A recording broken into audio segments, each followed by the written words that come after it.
Hello guys, welcome back. कैसे हैं आप लोग? तो देखो, हम लोग यहाँ पे कुछ क्विक इंपॉर्टेंट एमसीक्यूज़ देखेंगे कॉम्प्लेक्स एनालिसिस का। ठीक है।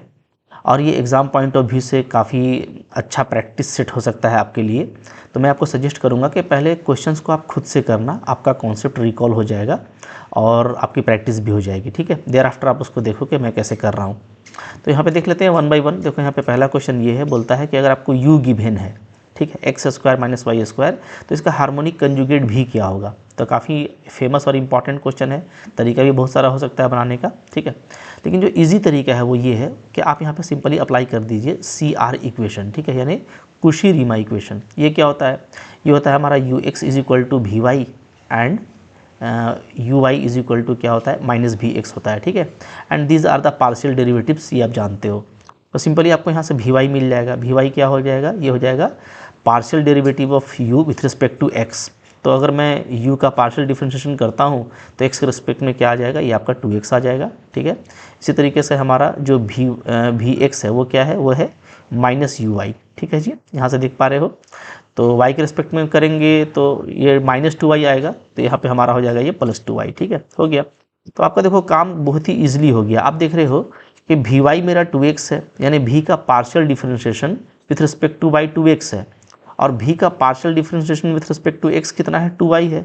तो भाई कुछ करने का जरूरत नहीं है, सिंपली आप बोल सकते हो कि v यहाँ पे क्या होगा? 2xy होगा। ठीक है, मतलब जनरल अंडरस्टैंडिंग है ये, कि हमको दिख रहा है कि अगर 2xy को हम लेते हैं तो इसका x के रिस्पेक्ट में पार्शियल डिफ्रेंशिएशन 2y आएगा और y के रिस्पेक्ट में 2x आएगा। तो यहाँ पे ऑप्शन नंबर ए आपको देखते ही मिल जाएगा।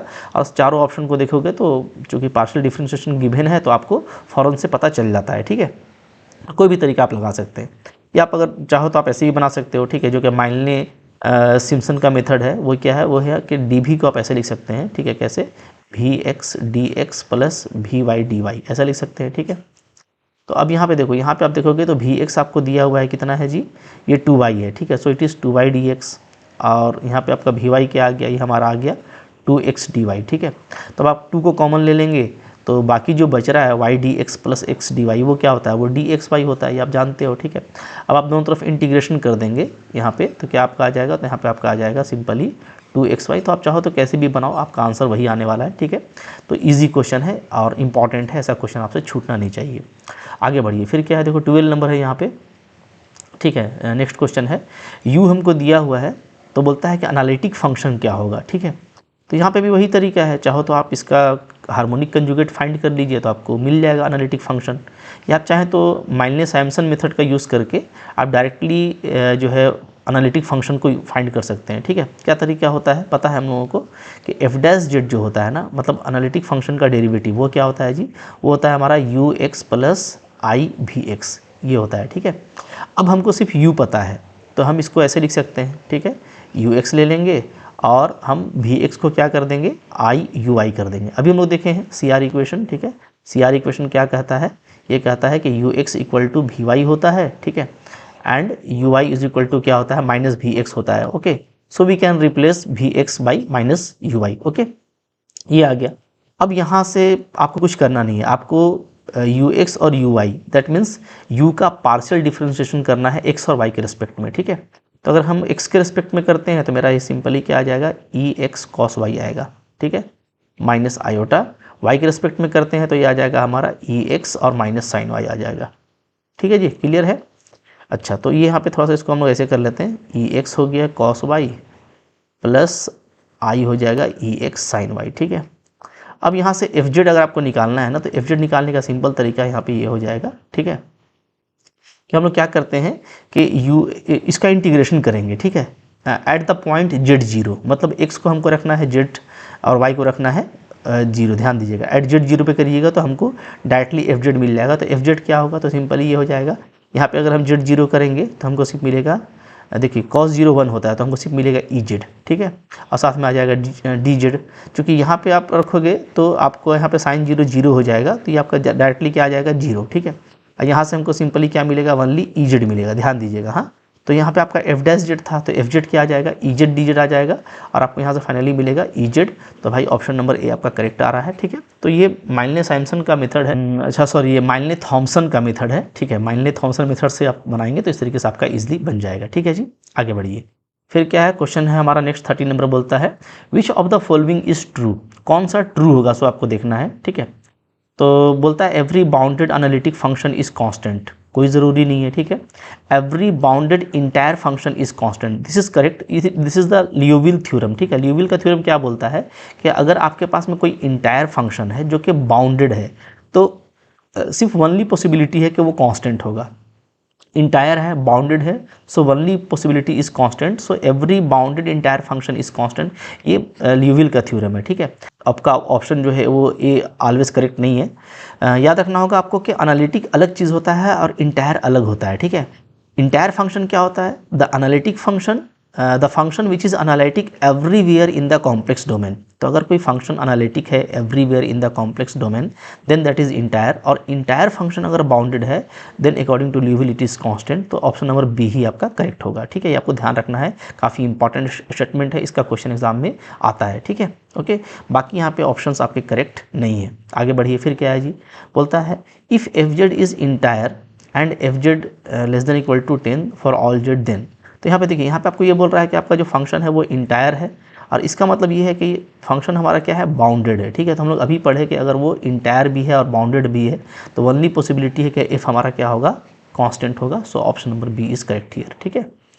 नेक्स्ट देखिए क्या है यहाँ पे 15 नंबर है, बोलता है एफ जेड आपका इंटायर है और सेटिस्फाई करता है दिस इन इक्वेशन को। तो देखो इंटायर है और यहाँ से हम ये नहीं कह सकते कि ये बाउंडेड बता रहा है, ये एक इन इक्वेशन है।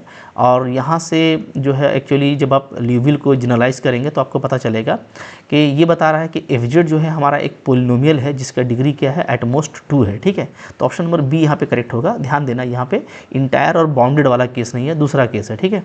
जैसा जेड का पावर होगा वैसा एट मोस्ट डिग्री होगा, तो ये आपको ध्यान देना है, एक अच्छा सा रिजल्ट है, ठीक है। आगे बढ़िए, फिर क्या बोलता है which is bounded in C, set of complex number है ये, ठीक है। इसमें कौन बाउंडेड होता है, तो भाई अभी हम लोग देखे हैं कि यहाँ पे देखो इजेड भी आपका इंटायर है, ध्यान दीजिएगा ना, इजेड हमारा इंटायर है, साइन जेड भी इंटायर है, और कांस्टेंट फंक्शन भी हमारा क्या है, इंटायर फंक्शन है, ध्यान दीजिएगा, ठीक है। लेकिन हम लोग ये जानते हैं कि अगर इंटायर फंक्शन है, ठीक है, और वो बाउंडेड है तो वो पक्का क्या होगा, कांस्टेंट फंक्शन होगा, ठीक है। तो यहाँ पे बाउंडेड इन सी का मतलब क्या लिख रहा है, बाउंडेड इन सी का मतलब हो गया वो इंटायर फंक्शन, ये बाउंडेड इन सी का मतलब हो गया कि वो सी में बाउंडेड है, ठीक है।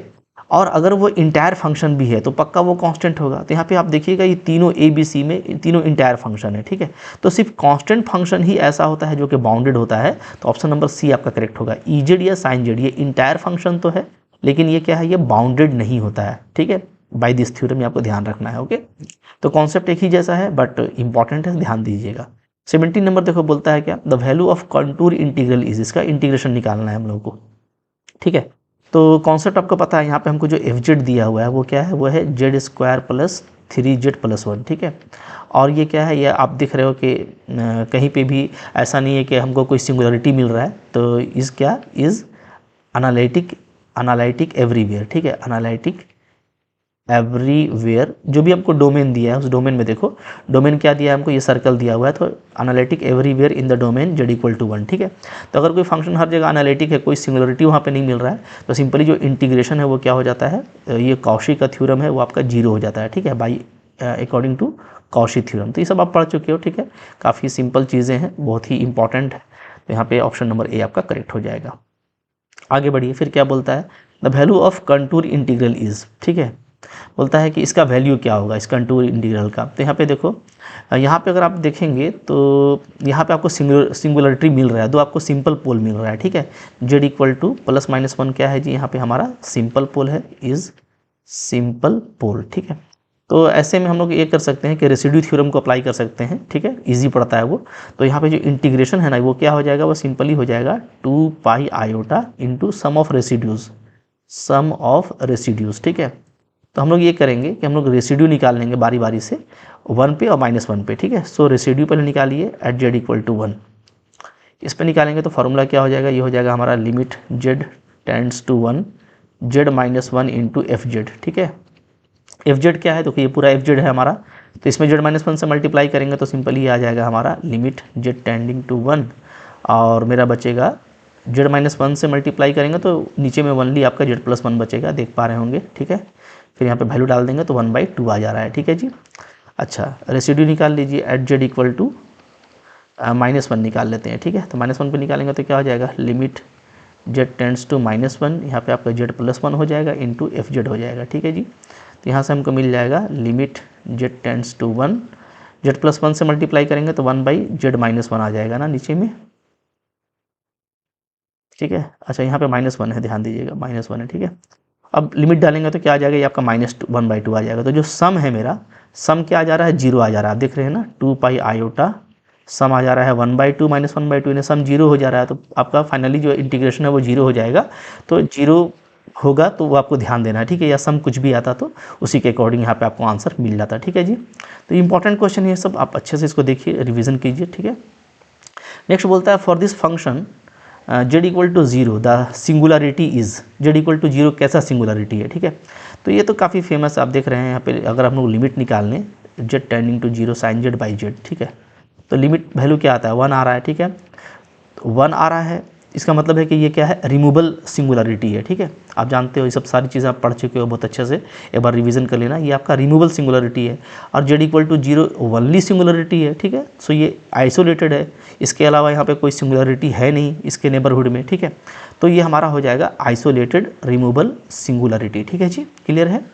आगे बढ़िए, फिर क्या है, बोलता है which has an isolated essential singularity, ठीक है। तो अब यहाँ पे आप देखोगे ना, अगर तो पहला ही वाला देखिए e⁻1/z, ठीक है। इसका अगर हम लोग एक्सपेंसन करें तो इसका एक्सपेंसन क्या होता है, 1 + 1/z प्लस 1/2 1/z का होल स्क्वायर, ठीक है, 1/3 1/z का होल क्यूब। तो यहाँ पे हम लोग ये देख रहे हैं कि जो निगेटिव पावर ऑफ z है ना, वो हमको इन्फाइनाइटली मेनी मिल रहा है, ठीक है। तो अगर infinitely many negative power of Z मिलता है तो वो होता है हमारा इसेंशियल, और इसेंशियल क्या होता है, एक आइसोलेटेड सिंगुलरिटी है। तो आपका ऑप्शन नंबर ए यहाँ पे करेक्ट हो जाएगा। इसी में हमको क्या मिल रहा है, आइसोलेटेड इसेंशियल मिल रहा है, बाकी में आपको नहीं मिलने वाला, ठीक है। तो आप देख रहे हो कि बहुत ही जल्दी बनने वाला क्वेश्चन होता है कॉम्प्लेक्स एनालिसिस का, और आपके लिए सेफ जोन है। आप एग्जाम में अगर इसको अच्छे से करके जाते हैं रिवीजन, तो आप जल्दी करके निकल जाते हैं, और जो भी क्वेश्चंस करते हो वो जो है एक्यूरेट होता है, क्योंकि इसमें कैलकुलेशन भी कम होता है, ठीक है। सो मैं कहूँगा कि ये सब इंपॉर्टेंट क्वेश्चन आप देख लेना, इस तरह के क्वेश्चन रिवीजन कर लेना, और अच्छे से एग्जाम में जाइए। डेफिनेटली अच्छे से एग्जाम में जाएंगे आप, रिविज़न करके जाएंगे, अच्छी प्रैक्टिस रहेगी तो आपका एग्जाम ज़रूर क्लियर होगा, ठीक है। Thank you very much.